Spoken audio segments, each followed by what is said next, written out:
Olá, pessoal! Tudo bem com vocês? Espero que sim.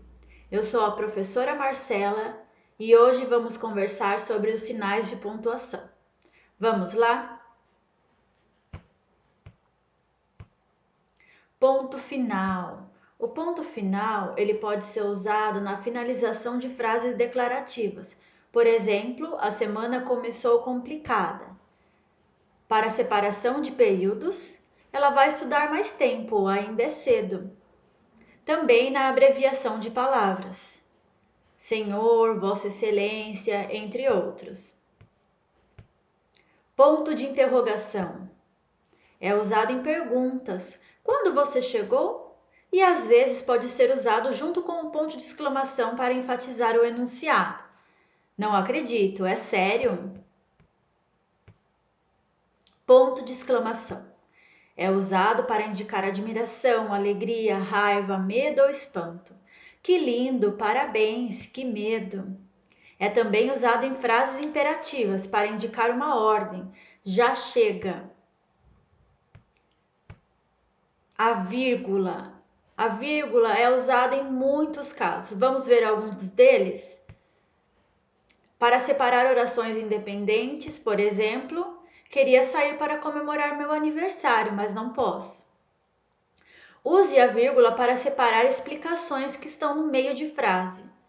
Por exemplo, o leão, o rei dos animais, foi salvo pelo ratinho. Para separar local e data, Rio de Janeiro, 24 de agosto de 2015. E para separar elementos que você poderia listar.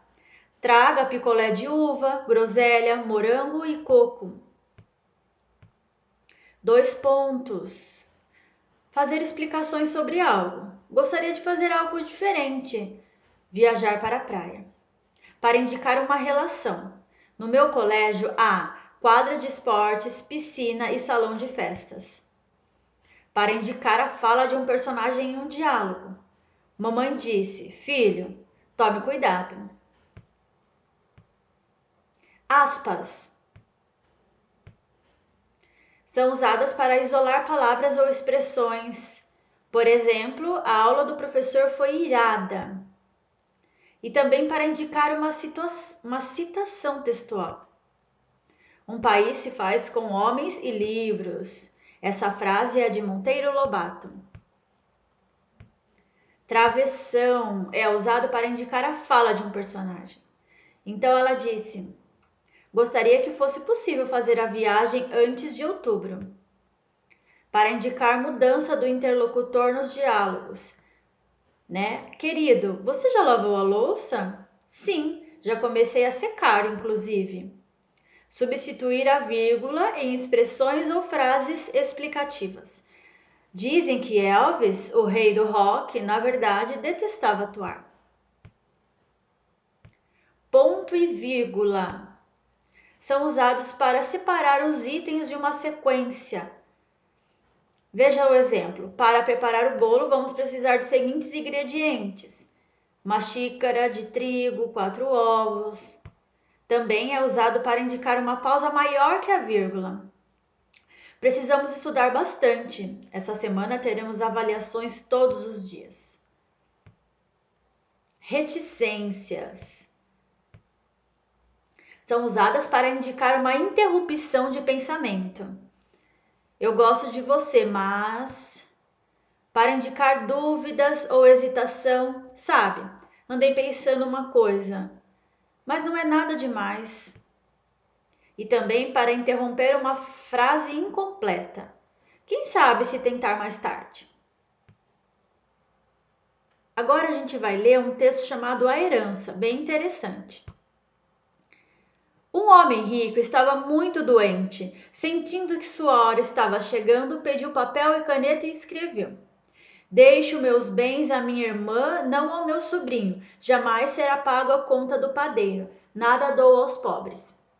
Mas antes de pontuar a sua frase, ele morreu. Para quem o falecido deixou a sua fortuna? Eram 4 concorrentes. Nesse mesmo dia, todos foram chamados para decidir o impasse. O sobrinho pontuou da seguinte forma: deixo meus bens à minha irmã. Não. A meu sobrinho jamais será paga a conta do padeiro, nada dou aos pobres. Já a irmã pontuou assim: deixo meus bens à minha irmã, não a meu sobrinho, jamais será paga a conta do padeiro, nada dou aos pobres. O padeiro fez a pontuação que julgou correta. Deixo meus bens à minha irmã. Não, a meu sobrinho, jamais. Será paga a conta do padeiro. Nada dou aos pobres. E o representante dos pobres, com mais estudo, fez a sua versão. Deixo meus bens à minha irmã? Não. A meu sobrinho, jamais. Será paga a conta do padeiro? Nada. Dou aos pobres. Como não entrou-se em acordo, o caso foi parar no tribunal. O juiz decidiu que a herança deveria ficar com os pobres. Então, olha só, esse texto mostra a importância e como que a pontuação pode mudar o significado do texto. Espero que vocês tenham gostado. Até mais e tudo de bom para vocês. Um beijão. Tchau!